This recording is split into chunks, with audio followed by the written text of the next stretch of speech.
Hey, what's up volleyball community? Hope you guys are doing well. Hari from Wonder of Volleyball here and welcome to my corner of the internet. In this channel, you'll be getting to know about all things volleyball. Like and subscribe and let's get into today's video.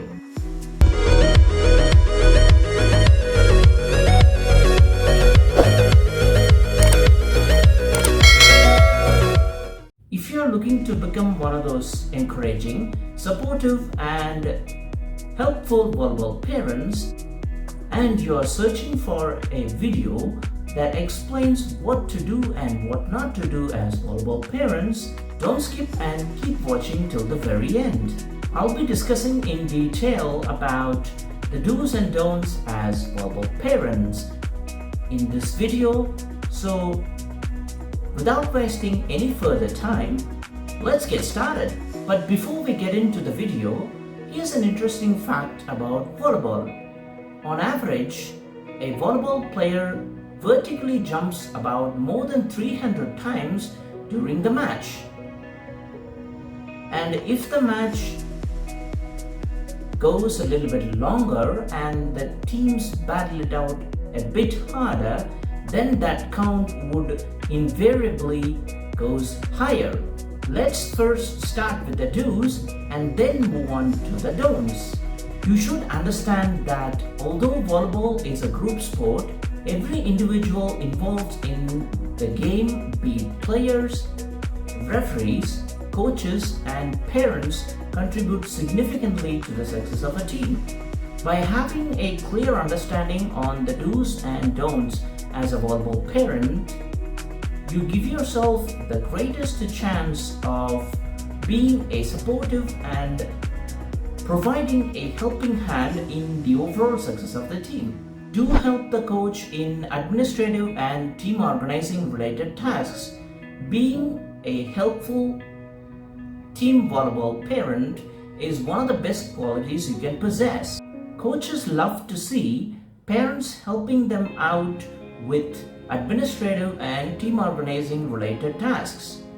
Tasks such as passing all the communication given by the coach to every player and other volleyball parents, collecting and distributing jerseys and volleyball equipment to all the players, maintaining the contact details of all the players and parents, and maintaining an emergency contact list for the players are some of the things that are considered to be the administrative tasks of a team. Having said that, I am fully aware that not everybody likes to be a team parent, and that's okay. But on the other hand, it doesn't hurt anybody when you step in to help the team coach if needed. So whenever you get a chance, help the team coach in any way possible to make their job that much more easier. Do be a positive force on your child's development in volleyball. There's no doubt that a parent is the crucial factor on a child's development in the sport, and volleyball is no exception to that. Your child looks up to you for support during both good and bad times of playing volleyball. So it's critical that you understand your child and be an integral part of their development in volleyball. Every parent wants their child to succeed in the sport that they like to play, and by being a positive force on your child's overall development in volleyball, you get to enjoy the following benefits. Your positivity will impact your child's and their team's performance in a good way. Your positive cheering will spur both your child and their team to up their game and perform to the best of their abilities even during tough times. Planting positive seeds in your child will significantly help them to grow as a pretty good player in their team.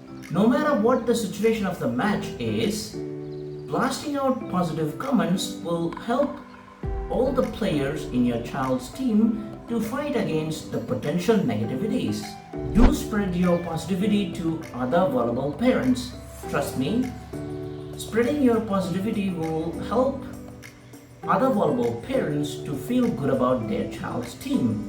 It is completely applicable even when the match isn't going well for their child's team. Every parent wants to feel good about their child, the team that they are playing in, and the practice sessions conducted by the coach.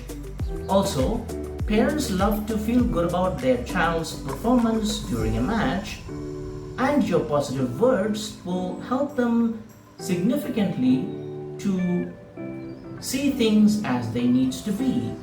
So be positive and spread your positivity around the volleyball parents community. Do support more during tough times. Want to know a secret on when your child and their team need you to be supportive as volleyball parents? It's undoubtedly during tough times. It is very easy to be negative, grumpy, point fingers and shell out criticism at that moment, but it takes a special characteristic from parents to see beyond the performance and lend a supportive hand. Although it isn't easy, doing specifically this will develop trust within your child and their team members on you. Build it up consistently, put your arm around your child and their team members and let them know that you'll be there for them no matter what the outcome is. Also, be a person who provides positive and constructive criticism if needed. Do learn the basics of volleyball. If your child just got started playing volleyball and you want to be the best cheerleader for them, then learning the basics of volleyball goes a long way. On the other hand, if your child is playing volleyball for some time and you are trying to be the best cheerleader for them, then knowing the basics will help you to cheer for the right things. Even if you are not an out and out volleyball fan, knowing the basics will help you immensely to communicate effectively with both players and their coach. Now, let's move on to the don'ts. Don't expect favors for your child in the volleyball team.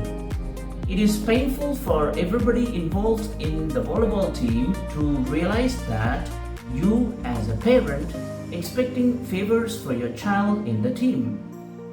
It can vary from expecting favorable roles for your child in the team and seeking favorable positions during the match. Is it going to do any good to your child? Absolutely not.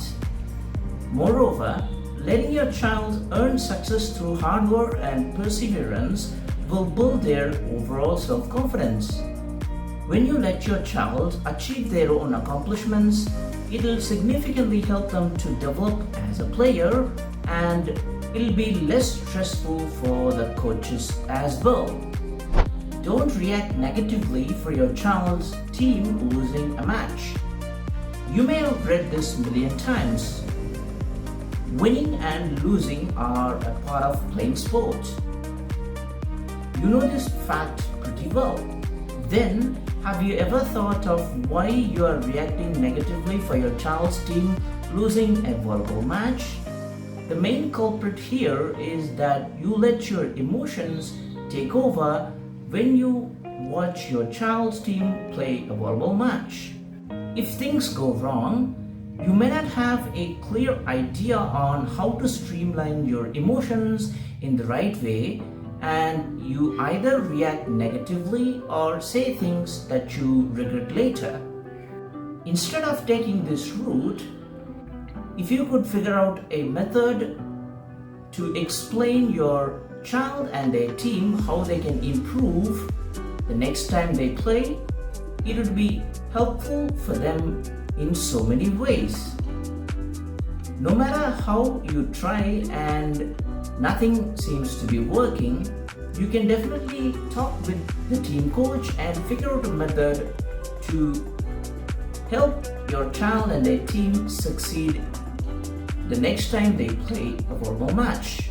Don't worry too much about your child getting injured playing volleyball.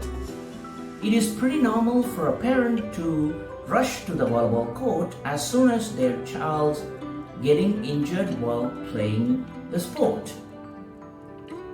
This is because your parental instincts got activated fully and it directs your actions. Before you take out your pitchforks and knives after listening to the statement, hear me out. These days, almost all volleyball teams have medical crew to take care of the injuries sustained by players while playing a volleyball match. Let them treat your child, and if it is a major injury, then you have every right to take care. If it's a minor injury, then waiting on the sidelines to assist would be the better way to deal with the situation. You need to understand that playing volleyball or any other sport without getting injured is nearly impossible. So, teaching your child to prevent injuries would be a better course of action. Don't coach your child and their team during a volleyball match from the sidelines. You may have heard this several times during parent meetings, team emails, and one-on-one sessions with the coach. But sometimes you can't help yourself and you allow instructions regarding how to play or the play positions. When you catch yourself doing that and it's getting out of control, the best course of action you can take is to remove yourself from the playing area and go to a faraway spot. I could sense your angry eyes staring at me and shouting, "Who are you to suggest that?" Kindly cool down and hear me out. If your coaching comments getting too much for the players involved in the team, your child's team coach will ask you to leave the playing arena. This would be embarrassing for both you and your child, isn't it? Instead of this unpleasant experience, if you could follow the above suggestion, it gives you a best chance to sit calm and analyze why did it happen in the first place. It also gives you a great chance to figure out ways for improving your behavior the next time. Don't emphasize too much on your child's weaknesses. We all know that everybody has weaknesses in whatever they do. Playing sports is no exception to that. Even the pro athletes have weaknesses. Emphasizing too much on your child's weaknesses will reduce their interest in volleyball and they might stop improving their skills required to play the sport efficiently. Instead of pointing them out all the time, start the conversation by praising whatever they've done wonderfully well during a match. After that, ask a couple of questions regarding the areas that they need to improve. Based on the information, ask some more questions about the areas that they need to improve, and after that, provide your suggestions positively. Phew, that's a whole host of things to make note of, isn't it? I really hope that you've learned some critical points from this video. If you like this video, give it a big thumbs up and subscribe to Wonder of Volleyball if you haven't already. I'll catch you guys in the next video. Bye for now and take care.